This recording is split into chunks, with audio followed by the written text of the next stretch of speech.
Hello, good evening. It's Phil Thatch, and it's another Wednesday night with Heather in class in the other room. And so I have decided once again to see about going live for a little while, see what's happening with you guys. And there's something else to talk about. Oh, looks like should probably turn that volume down. There's something, there's been so much stuff these last 2 or 3 weeks to talk about. Last week I talked about the new 400 to 800 millimeter lens that Sony has come out with. And this week I want to talk about the most beautiful camera that I'll probably never buy. So let's take a look at that thing. It's just crazy. I'm not normally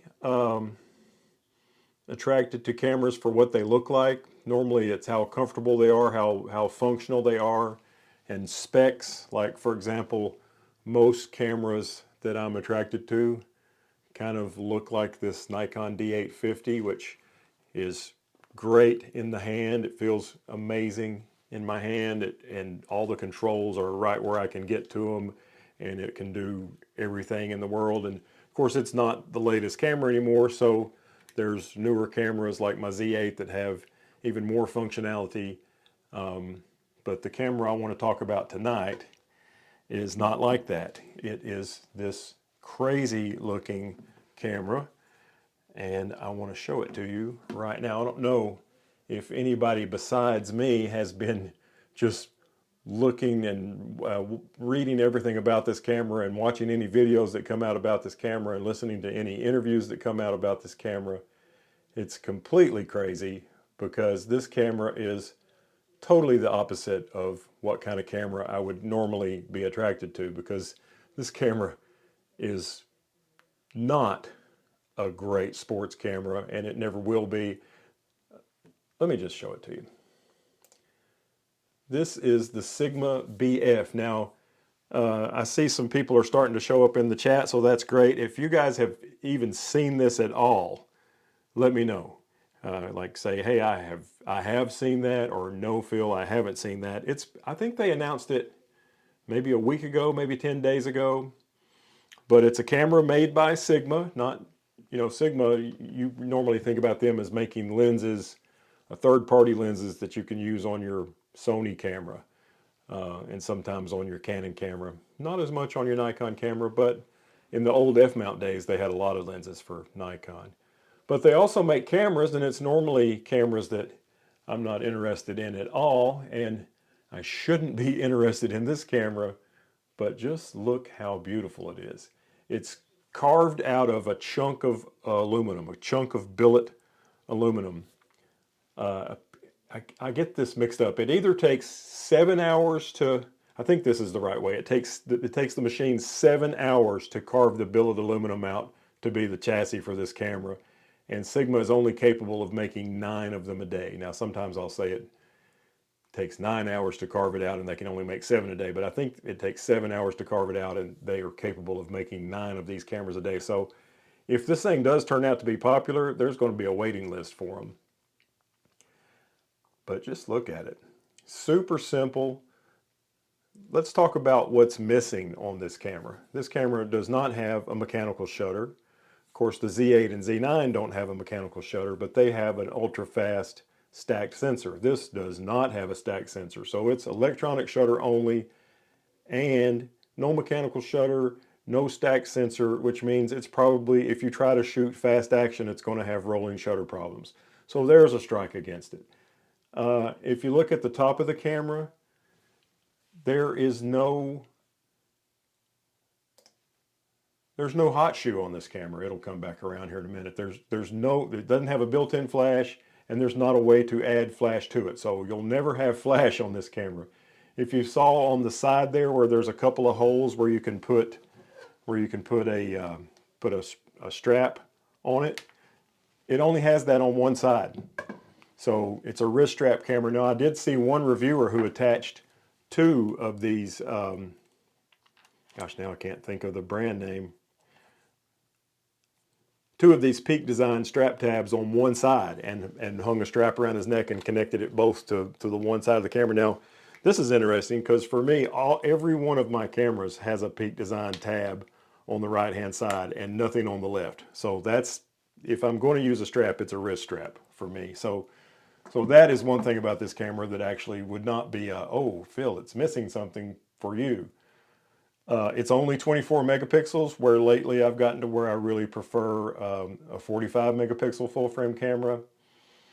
So there's another strike against it. I think it only shoots 8 frames per second, where most of my cameras shoot well into double figures. So like I say, it's not a sports camera. It has no grip on the front. That's the front of the camera right there that you're seeing. It has a kind of a diamond texture to the billet aluminum there, but there's no grip. There is a little tab that sticks out for your thumb on this camera. Look, there's the back of the camera. This camera has no EVF, so you're going to be shooting like this all the time. It has no EVF. Let's see, what else is it missing? It's missing a lot of stuff. But what it does have is it's the most beautiful camera I think I've ever seen. And it's available in silver, which is the version I prefer. You can also get it in black, but I think kind of like a black Apple MacBook. I think that shows fingerprints all over it, so I would definitely get the silver. And they're offering lots of lenses for it. Let me see if I can find the lenses. It's a bunch of prime lenses that they're offering to match it. Who would have thought I would care about whether or not the lens matched the camera? It's crazy. What is wrong with me? Let's see if I can find those lenses.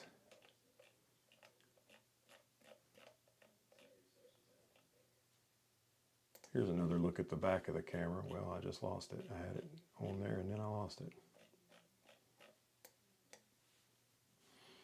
I was talking to Ray, who I think is in here. I showed a picture of this to Ray, and he looked at it for a second, and he said, that thing costs $2,000. And he was saying it like, that's too expensive. And when I saw it and learned how it was carved out of a single chunk of billet aluminum, and I saw it was $2,000, I thought to myself, that thing's only $2,000. So, you know, I guess you can look at it in different ways. Where are the lenses? Here they are. This is a look at some of them. So the lenses kind of match the camera. And these lenses, apparently these lenses have been out for a few years. I've watched some reviews on the black version of these lenses. I always watch Christopher Frost. I like the way he is consistent. His reviews are always exactly the same.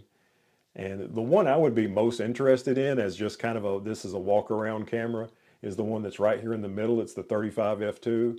And all of these lenses perform well, but the 35 f2 looked like it performed the least well of them. There's also, there's a 17 f4. I believe you can see a little bit of it here.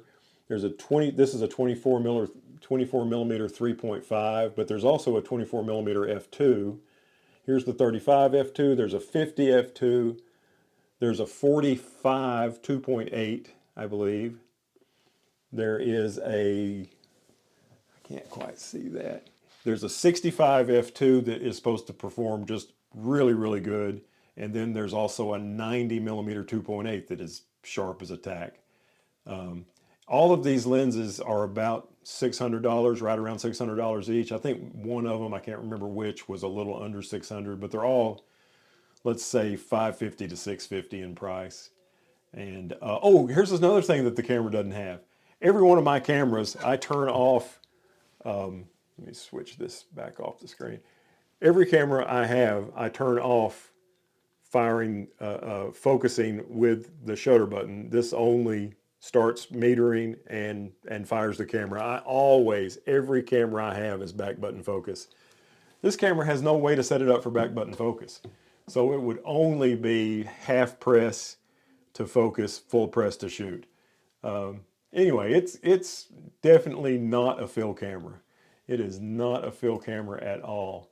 But man, it's pretty. It is such a pretty camera. And I've watched a number of reviews about it, and the way you control it is really interesting. There's the machine that carves out the the block of billet aluminum, and there's on the right hand side, that's what the block of billet aluminum looks like when it's done being carved. So cool. So cool.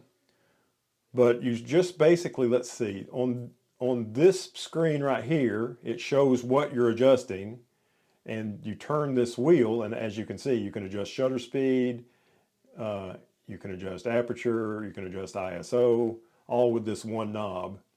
And exposure compensation, I think anytime you half press the shutter, if you've got all your settings set, anytime you half press the shutter, it'll go into exposure compensation mode, assuming you're not in full manual. Like if you have the aperture in auto, or the shutter speed in auto, or the ISO in auto, any of those things, or all of those things, if any of those are in auto, you half press the shutter, and in addition to focusing, it'll also bring up exposure compensation. So if you can, I was about to say you can look through the EVF, but you can look on the back of the screen and turn that wheel to adjust exposure compensation. Not that I've been studying it. Oh look, there's a place to put your thumb. There's no place on the front. There's no grip on the front to have like my fingers are now on this, but there is a grip, a thumb place on the back that my little pointer is at.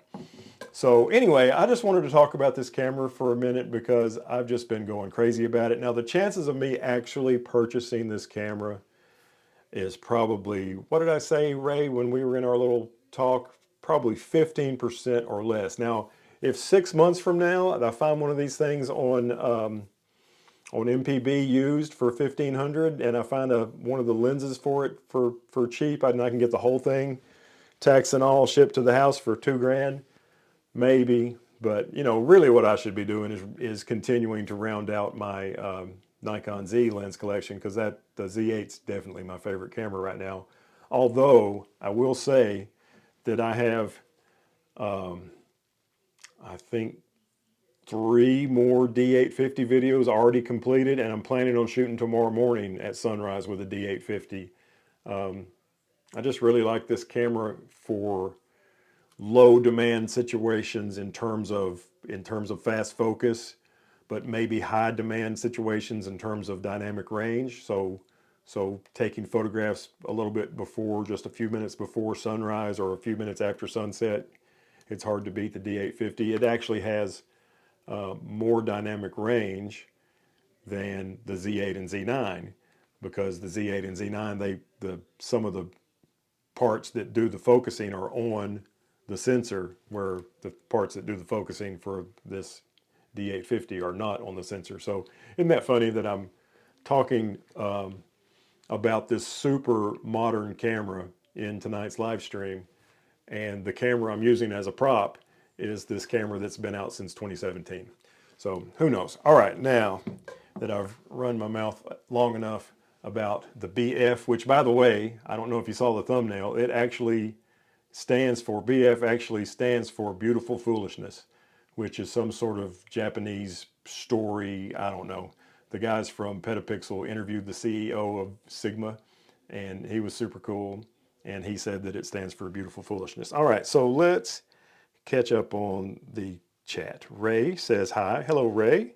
Hey guys, that picture of Ray, his profile picture on YouTube, that picture with his hair going straight up, I made that picture in my driveway the day I bought my Canon R6. I made that picture with the Canon R6 and the 51.8, just right outside here in the driveway. There's a little, I still have that lens, but I don't have that camera anymore. John says, good evening, Phil. Good evening, John. Chris Spears says, what's up, Phil? Hello, Chris, what's up? John, I do love the tree in the lake in today's video. Thank you. The bird photo was really nice. Thank you, thank you, thank you. Ray says he has seen the camera. That's because I keep showing it to him all the time. Let's see. John says, what does the BF actually mean? Too many have been making up their own term. I've seen 2 videos on it. Okay, it's what did I say a minute ago? Beautiful Foolishness. That is straight from the CEO of Sigma's mouth, and that's a family-owned business. I think his father started the business, or anyway, it's Beautiful Foolishness. I saw it. It's interesting. Chris says, Ray says, is it on the screen if you think it is? And I'm not sure what he's talking about because he's probably, oh, he says it isn't. So he has figured out the answer to his question. In the early 2000s, Sigma made badass digital camera, but they fizzled out. Yeah, and when I was listening to the interview with Chris Nichols from Petapixel and the CEO, and he said he wants to make, at some point, a really serious camera again. They were talking about that new, at the same time that they released this camera, they also released a 300 to 600 f4 zoom at a ridiculously great price of only $6,000. That's like half the price, less than half the price of a current Sony or Canon or Nikon 600 f4. And those don't zoom, although the Nikon one does have a built-in teleconverter, which is cool. But he wants to make a camera good enough to take full advantage of that lens. So I don't think they're done with the camera business, not just making a fun camera like this. This camera to me would be, it'd be a great walking around camera, although I don't think the screen is super bright. So if it's a super bright day, you're not going to be able to see that screen probably, when you're taking pictures like you have a cell phone instead of like you have a camera. But still, I can't, I tell myself and I know that I'm right when I say, Phil, you don't need that camera. That camera is not what you need at all. An 8 frames per second rolling shutter box that doesn't even have bird autofocus. It does have animal and human, and apparently it works pretty good. But I think it'd be a good street photography camera, but all of my cameras will work great for street photography. I don't need a separate camera just for that. So I tell myself that, and I think, okay, I'm done thinking about that camera. And the next thing you know, I'm 30 minutes deep doing more research on it. So there's something about that camera that's calling my name. So far, it has not called my wallet. I did buy a camera today, though. I've been using my old, everybody else, or almost everybody else, has updated, all the YouTubers have updated well over a year ago from the DJI Pocket 2, little handheld gimbal, to the DJI Pocket 3. And I never upgraded because, I was perfectly happy with what I was getting out of the DJI Pocket 2. It seems to me like it's a little bit smaller than the Pocket 3, which tends to lend itself to being more accurate with the name Pocket. But the older mine has gotten, and it's been through some stuff. I've dropped the microphone, not this one, but one just like it that goes with that DJI Pocket 2. I've dropped it into the water and submerged it twice, and it still works. The microphone still works after being underwater twice. Matter of fact, it worked while it still had water dripping out of it. I've turned it on and made another video clip. Said, I don't know if the sound's working on this, but I'm here at Middle Creek Falls, blah, blah, blah, blah, blah. But anyway, the battery in the Pocket 2 and the battery in its wireless microphone are not replaceable. They have the battery that's in them, and that's what they have. And they've gone from, man, this thing doesn't hold a charge like it did when it was brand new, but it still holds a charge plenty long enough for me to get all my work done to make a YouTube video. Well, the last time I went out shooting, I was on my 3rd clip and the microphone was already dead. So I had to charge it back up. And by the time I did my 5th clip, the camera was dead. And, that's no good. I need, we're about to go, I think in like 10 days, we're leaving for Florida. We're going to be doing major bird photography. I need my vlogging camera to last. So I ordered a Pocket 3 today. I texted Heather, and she's been listening to me for the last several days, go on and on about this camera. And I texted her and I said, Heather's my wife, in case you don't know. I texted her and I said, well, I finally ordered one. And she just assumed I'd bought a BF, a beautiful foolishness. But no, I bought the Pocket 3. All right, let's see what else is going on here in the chat. I wish we could raise our hands. Well, if you have a question, just say it right in here. There's Birding with Gotham. Now, 2 live streams ago, not last week, but the one the week before last. And I'm probably going to I don't know if I'm going to do this every week until Heather's Wednesday night class is over, but I think this is the 4th week in a row. So, but anyway, he said, hey, I'm from Chattanooga. Do you ever do meetups? And I said, well, not really, but I'd be glad to meet you to do some photography. And anyway, Galtham and I met at the Chickamauga Dam. Now I can't remember what day. It was Sunday. We met down at the Chickamauga Dam and did some seagull photography. There were ring-billed gulls, a bunch of them flying around. And so nice to meet you, Galtham. Galtham also has a YouTube channel he's kind of started up and does some stuff. He's got, what are you shooting with? He has a Z52 and a 180 to 600. I don't know what else. I think he's got a GoPro of some sort that he also shoots with. But anyway, it's very nice to meet you that day, Galtham. I'm sure we will go shoot again. Manila Martin says, BF looks cool. Yes, it does. Man, it looks too cool. The thing is, calling my name. I'm going to end up spending, I'm going to end up spending money on that thing, and it's going to be a camera I never use. Woody Mallory, hello, Phil and everybody. Hey, Woody, thanks for stopping in. Let's see what John says. I went to get a DJI 3 over the weekend, and they had already sold out. It's hard to get at the moment. Yeah, and I was thinking about getting the camera only, and then instead of, because if you get the creator kit, you get the camera and a little battery extender, and you get one DJI Mic 2. But I was thinking about getting just the camera and then buying the new DJI Mic Mini, which will also work perfectly well with the Pocket 3, getting a pair of those. But then I thought, the problem I had with my Pocket 2 that it eventually made me retire it was the battery. So I thought the creator kit with the extra battery would be the way to go. So that's what I did. But they were, and also B&H was sold out of the regular Pocket 3, not the creator kit. So I see what you're talking about. Let's see. Terrell Cochran says, hello, Phil. Hello, Terrell. Robert Daniels, firstly, I'm with you, firstly. There is my wife who's supposed to be in class. Hi, Heather. Why are you, I hear you people in there talking. I know you're still in class. She is multitasking. That day was really fun. Yeah, it was a lot of fun. It was so cold, though. Holy cow, it was cold Sunday morning. Man, I was freezing. Oh, class is over. Well, that's cool because I've already kind of finished talking about that crazy camera that I'm lusting after, but I'm never actually going to buy. The people you hear talking is me, she says. Ha!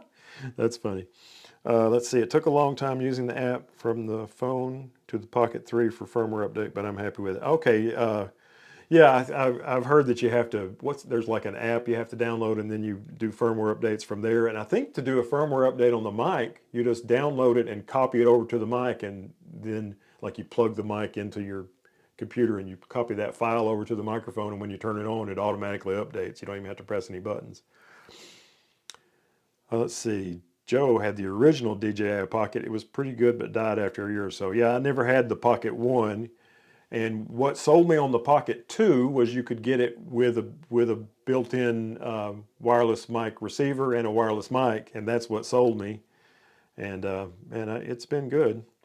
Heather says, the people you hear talking is you. So anyway, that's what I wanted to talk about while Heather was in class. I just wanted to talk about this camera and how crazy I am about it, and see if anybody else thought it was cool besides me. I can't quit looking at it. There's, let's see, who made the best? I think the best video about it was Mads Iverson. I can't think of where he's from. He's Dutch, I think. Great landscape photographer, but he did a video about it that was pretty good. And was it Gordon from Camera Labs who did a pretty good video about it? It might have been Christopher Frost. I think it was Christopher Frost did a video kind of going through how to operate it that was really worth watching. It showed you a lot about how that interface with just such a few number of buttons, how you could operate the whole camera and do all your settings with that. Just really cool. But anyway, that's what I wanted to talk about. The Sigma BF, a camera I'll never buy. Thanks for stopping in and hanging out with me for a few minutes while I was bored because Heather was in class. And tomorrow, Heather's got something she has to do, and I'm going to take her there around, I think we have to be there at 9. I think we're going to leave at 8:15, but I'm going to get up and leave here at like, gosh, what time am I leaving here? I think I'm going to try to get to this place on Highway 60 that I'm going to photograph, which is 30 minutes from here, and I'm going to try to get there at 6, or maybe I'm going to try to get there at 6:30, and sunrise is at 7, and by 7:30 I plan on getting back on the road. I'll be back home at 8, and I'll take Heather where she needs to go at 8:15. So I need to go to sleep. But it was very cool to stop in and say hello to you guys. Is anybody saying bye? BF looks cool, but too many menus to get things done. Or maybe not enough menus to get things done. It looks great to me though, man. You and Heather have a good night. Thank you, Joshua Pope. Nice to see you in here. Hello there. I think Joshua of Knoxville, I believe, if I'm correct. Go Vols. Everybody have a good night. Thanks. Bye-bye.